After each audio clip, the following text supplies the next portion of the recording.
미국의 기준금리가 9월에 이어 11월에도 5.25 내지 5.5%에서 두 번 연속 동결됐습니다. 미국 정부가 내년 1월까지 국채 경매 규모를 매달 10억 달러 내지 30억 달러씩 늘려나가겠다고 발표했습니다. 미국의 영유아 사망률이 지난해 2만 명을 넘어서 20년 만에 처음으로 상승했습니다.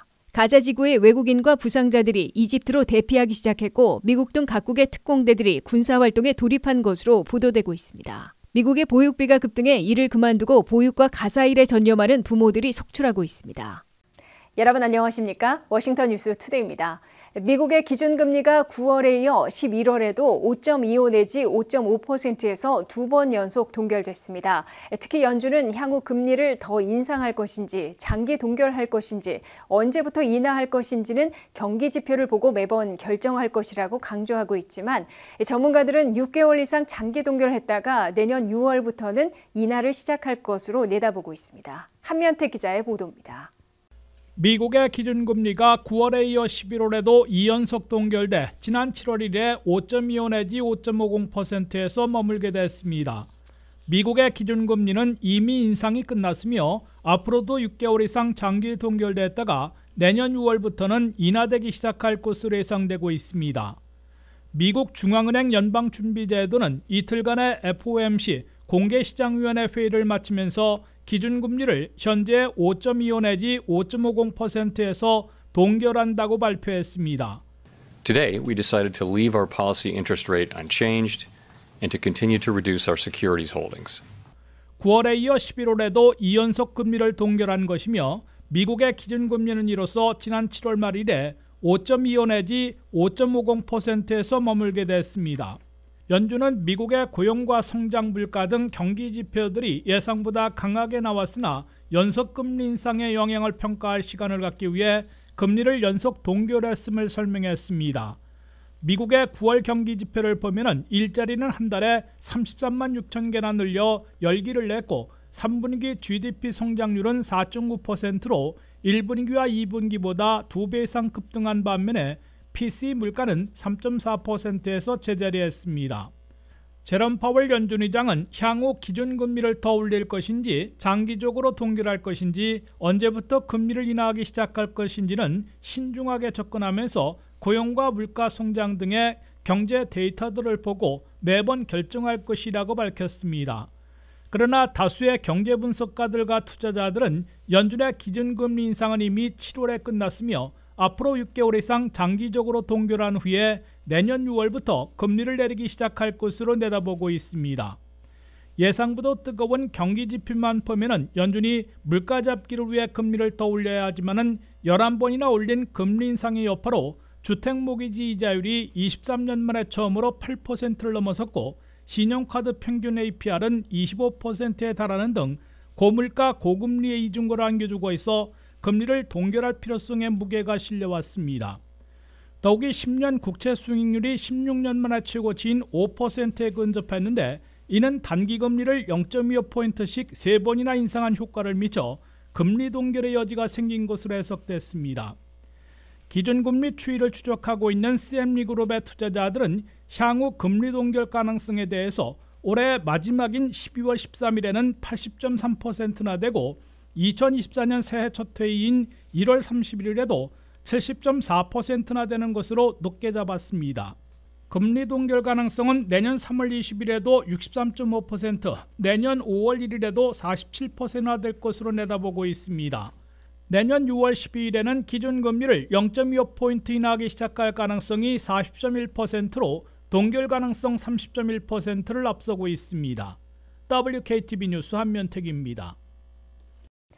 미국 정부는 나라 살림을 위해 돈을 더 빌려야 하기 때문에 내년 1월까지는 국채 경매 규모를 매달 10억 달러 내지 30억 달러씩 늘려나간 다음 소폭 축소해 국가부채와 이자 지급 등을 관리해 나가겠다고 발표했습니다. 미 재무부의 국채 경매 규모와 조정관리 계획은 채권 투자를 판가름하는 중대 사안으로 큰 관심을 끌고 있습니다. 미국의 국채 가운데 10년 장기채의 수익률이 5%에 근접하는 급등세를 보임에 따라 채권과 주식 등 금융 투자자들이 촉각을 곤두세워온 미국 정부의 국채 조정 계획이 발표됐습니다. 미 재무부는 이날 발표에서 미국 정부를 가동하려면 앞으로도 돈을 더 빌릴 수밖에 없어 국채 경매 규모를 당분간 늘려갈 것으로 밝혔습니다. 미국 정부는 현재 4분기에는 7,760억 달러, 내년 1분기에는 8,160억 달러를 빌려야 할 것으로 예고했습니다. 미국 정부가 자금을 빌리는 주된 방법은 재무부 국채를 발행해 경매로 판매하는 것입니다. 이는 나라 빚인 국가부채가 늘어나고 고금리로 이자 지급도 증가할 것임을 예고해주고 있습니다. 미 재무부는 오는 7일부터 새로운 국채 1,120억 달러를 경매로 판매해 11월 15일 만기가 되는 1,022억 달러를 갚고 남은 90억 달러를 엑스트라 기금으로 확보할 것이라고 밝혔습니다. 7일부터 경매하는 재무부 국채의 기간을 보면 3년물이 480억 달러이고 10년물이 400억 달러, 30년 장기채가 240억 달러로 재무부는 분류했습니다. 미 재무부는 11월 말까지는 이 같은 수준에서 새로운 국채를 경매해 만기가 되는 오래된 국채를 갚아나가게 된다고 밝혔습니다. 그러나 더 많은 자금을 빌려야 하기 때문에 내년 1월까지는 채권 경매 규모를 한 달에 10억 달러 내지 30억 달러씩 늘려나가겠다고 재무부는 제시했습니다. 미 국채에서 2년물과 5년짜리는 한 달에 30억 달러씩 늘려 내년 1월까지 석 달 동안 90억 달러씩 증가시키게 됩니다. 3년짜리 국채는 한 달 20억 달러씩 세 달 60억 달러를 늘리게 되고 7년짜리는 10억 달러씩 세 달 30억 달러를 증가시킬 것으로 재무부는 밝혔습니다. 미국 정부가 향후 국채 경매 규모와 조정, 관리 계획을 발표함에 따라 채권 시장의 불확실성이 다소 해소되고 비교적 안정세를 찾을 것으로 보입니다. 최근 들어 주택모기지 이자율의 기준이 되는 국채 10년물의 수익률이 16년 만에 최고치인 5%에 근접했는데 연속 금리 인상의 여파도 있지만 채권을 사려는 수요가 줄어들 것으로 우려한 투자 회사들이 높은 수익률을 제시하는 텀 프리미엄 때문으로 해석돼 미국 정부의 계획이 중시돼 왔습니다. 연준의 금리 동결이 오래 갈 것으로 예상되는 데다가 미국 정부의 국채 운용 계획이 발표됨에 따라 채권을 사려는 수요도 급속히 줄지 않고 수익률 높이기 경쟁도 수그러들어 채권 투자가 다소 안정을 되찾을 것으로 기대되고 있습니다. 미국에서 은퇴 저축을 쌓고 있는 다수가 자신의 불이백을 주로 주식 60%, 채권 40%나 반반씩 분할 투자하는 방식을 선호하고 있습니다. 미국의 영유아 사망률이 지난해 2만 명을 넘어서며 3% 늘어나 20년 만에 처음으로 상승했습니다. 아시아계만 소폭 줄어들었을 뿐 다른 인종들의 영유아 사망률이 높아져 비상이 걸렸습니다. 안혜린 기자의 보도입니다. 미국에서 태어난 지 한 달 이내, 길어야 1년 이내에 사망하는 영유아 사망률이 20년 만에 처음 상승해 우려를 낳고 있습니다. CDC 연방질병예방통제센터의 잠정 통계 결과 미국에서 출생 직후 사망한 영유아들은 2022년 한 해 2만 538명을 기록했습니다.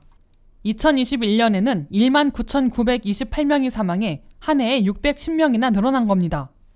출생아 1000명당 숨진 영유아 사망률은 2021년 5.44명에서 2022년에는 5.6명으로 3% 증가했습니다. 출생한 지 28일 안에 사망한 단명 영유아 사망률은 2021년 3.49명에서 2022년 3.58명으로 역시 3% 늘어났습니다. 미국의 영유아 사망자와 사망률이 증가한 것은 2001년에서 2002년 사이 이래 20년 만에 처음 발생한 겁니다. 미국에서 출생한 지 얼마 살지 못하고 사망한 영유아들의 사망 원인 중에서는 산모의 합병증으로 조기 분만한 경우와 세균성 폐혈증 감염이 가장 많은 것으로 CDC는 분석했습니다. 인종별 영유아 사망률을 보면 유일하게 아시아계는 2021년 3.69명에서 2022년 3.5명으로 소폭 줄었습니다. 반면 백인은 1000명당 4.36명에서 4.52명으로 늘어났습니다. 히스패닉도 4.79명에서 4.88명으로 증가했습니다. 원주민들은 7.46명에서 9.06명으로 크게 높아졌습니다. 특히 흑인들의 영유아 사망률은 10.55명에서 10.86명으로 더 늘어 평균보다 2배나 되는 가장 높은 사망률을 기록했습니다. 영유아를 잃은 산모들의 연령을 보면 40세 이상 노산보다는 20세 이하 어린 나이 출산이 더 높은 것으로 나타났습니다. 20세 이하의 산모에서 영유아를 잃은 비율은 1000명당 9.89명이나 됩니다. 그 다음으로 20세에서 24세 사이가 7.12명으로 두 번째 높고 25세에서 29세 사이가 5.37명으로 세 번째 많습니다. 40세 이상 노산의 경우 영유아가 사망한 비율이 1000명당 6.71명인 것으로 나타났습니다. 많이 출산하는 30세에서 34세 사이는 4.58명, 35세에서 39세 사이는 4.97명으로 미국 평균보다 낮았습니다. CDC는 팬데믹의 여파가 얼마나 되는지, 또 다른 헬스케어 이슈가 영유아 사망률 상승의 주요 원인인지는 올해 통계까지 최소 3년치를 분석해봐야 보다 정확하게 분석할 수 있을 것으로 밝혔습니다. WKTV 뉴스 안혜렌입니다. 가자 지구에 갇혀있던 외국인과 이중 국적자, 부상당한 팔레스타인 등 수백 명이 처음으로 이집트로 대피하기 시작해 민간인 피해를 줄이려는 외교 노력이 소기의 성과를 내고 있습니다. 미국을 비롯한 각국이 소규모 특공대를 이스라엘에 급파해 이스라엘 당국과 함께 인질들의 신원과 소재지 파악, 자국민 대피 작전을 세우는 등의 군사활동에 돌입한 것으로 보도되고 있습니다. 가자 지구에 있는 하마스를 분쇄하는 지상작전에 돌입한 이스라엘은 정광석화 대신 장기전을 펴면서 강원 전략을 구사하고 있는 것으로 보입니다. 인도적인 전개로 이스라엘과 이집트, 미국과 카타르, 하마스까지 합의해 가자 지구에 갇혀있던 외국인들과 이중 국적자들, 중상 입은 팔레스타인들부터 가자 지구와 이집트 국경을 통해 대피하도록 허용받아 처음으로 수백 명이 이집트에 도착했습니다. 처음 이집트에 도착한 외국인들은 대부분 국제구호기구 직원들로 알려졌으며 중상당한 팔레스타인들은 이집트 병원에 즉각 입원해 치료받기 시작했습니다.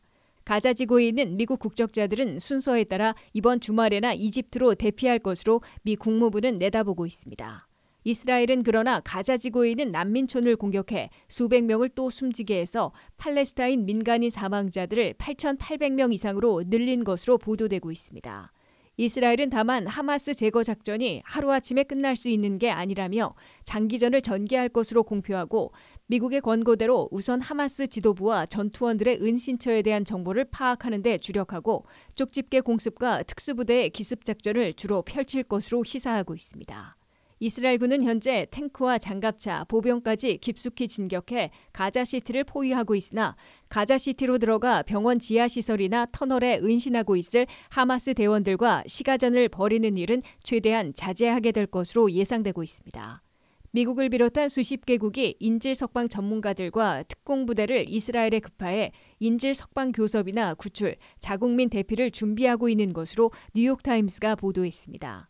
미국은 수십 명의 특공요원을 이스라엘에 보내 이스라엘 당국자들과 인질의 신원과 소재지를 포착하는 정보전에 참여하고 있는 것으로 펜타곤이 시사했습니다. 이들 특공요원들의 일부 팀은 FBI, 국무부 관리들과 합동으로 이스라엘과 레바논 거주 미국민들의 대규모 대피 계획도 점검하고 있다고 뉴욕타임스는 밝혔습니다. 하마스가 억류하고 있는 인질 220여 명 가운데 외국인들이 40여 개국 출신으로 알려져 해당 국가들도 인질 석방 전문가들과 특공요원을 급파해 미국과 같은 역할을 하고 있다고 뉴욕타임스는 전했습니다. 펜타곤은 그러나 미국의 특수부대 특공요원들이 이스라엘에서 어떤 전투에도 참전하지는 않을 것으로 강조하고 있습니다. 미국에서는 보육비가 급등하는 바람에 일까지 그만두고 보육과 가사일을 전념하는 부모들이 속출하고 있습니다. 돈을 벌어봤자 보육비를 충당하지 못하는 상황이 되자 일을 그만두고 자녀 돌보기와 가사일에 전념하려는 것으로 보입니다. 안혜렌 기자가 보도합니다. 미국의 보육 대란으로 일을 그만두는 부모들이 속출하며 미국 경제에도 여파를 미치고 있다고 CBS 뉴스가 이를 보도했습니다. 미국 가정에서는 보육비로 9월 기준 한 달 평균 $700 이상 지출하고 있는 것으로 뱅크 오브 아메리카 연구소는 계산했습니다. 이는 팬데믹 직전인 2019년에 비해 무려 32%나 급등한 겁니다. 미국에서는 보육비는 만으로 3세에서 5세가 돼서 거의 무료인 공립 프리스쿨, 즉 유아원이나 킨더가튼, 유치원에 가기 전까지 데이케어 등 보육시설에 보내거나 베이비시터, 보모를 두는 경우에 드는 비용을 의미하고 있습니다. 미국에서 보육비가 급증하게 된 주된 이유는 40년 만의 인플레이션으로 모든 비용이 오른 반면 연방 지원은 종료됐기 때문으로 나타났습니다. 보육비가 급등해 돈을 벌어도 충당하기 어려워지자 상당수 부모들, 그중에 주로 어머니들이 하던 일을 그만두고 가사일에 전념하는 게 자녀 보육이나 경제적으로 더 낫다고 판단하게 된 것으로 해석됩니다. 미국의 보육 대란은 연방 지원이 9월 30일에 모두 끊겼기 때문에 앞으로 더 악화될 것으로 경고되고 있습니다. 미국에서는 팬데믹 긴급 구호에 나섰던 2021년의 미국 구호법에 따라 미 전역의 보육시설에 400억 달러를 직접 지원했는데 9월 30일자로 완전 종료됐습니다. 이 때문에 미 전역의 보육시설들은 보육비를 더 올리거나 아예 문을 닫아야 하는 코너에 내몰리고 있습니다. 부양자녀가 있는 미국의 부모들은 더 급등하는 보육비를 내고도 보육시설을 찾기가 더욱 어려워지는 이중고를 겪기 시작했습니다. 보육 대란이 더 악화됨에 따라 어린 자녀를 둔 미국 부모들은 갈수록 하던 일을 그만두고 자녀 보육과 가사일에 전념하려는 사례들이 급증할 것으로 예상되고 있습니다. 그럴 경우 부양 자녀를 두고 있는 부모들이 하던 일을 그만두면 씀씀이를 줄이게 돼서 미 국민 소비 지출의 70%나 의존하고 있는 경제 성장을 냉각시킬 것으로 우려되고 있습니다. 보육비 때문에 상당수 부모들이 하던 일을 그만두면 미국 경제에 1년에 1,220억 달러나 손실을 입게 될 것으로 경고되고 있다고 CBS 뉴스는 밝혔습니다. WKTV 뉴스 안혜린입니다. 이상으로 워싱턴 뉴스투데이를 마치겠습니다. 시청해주신 여러분 고맙습니다.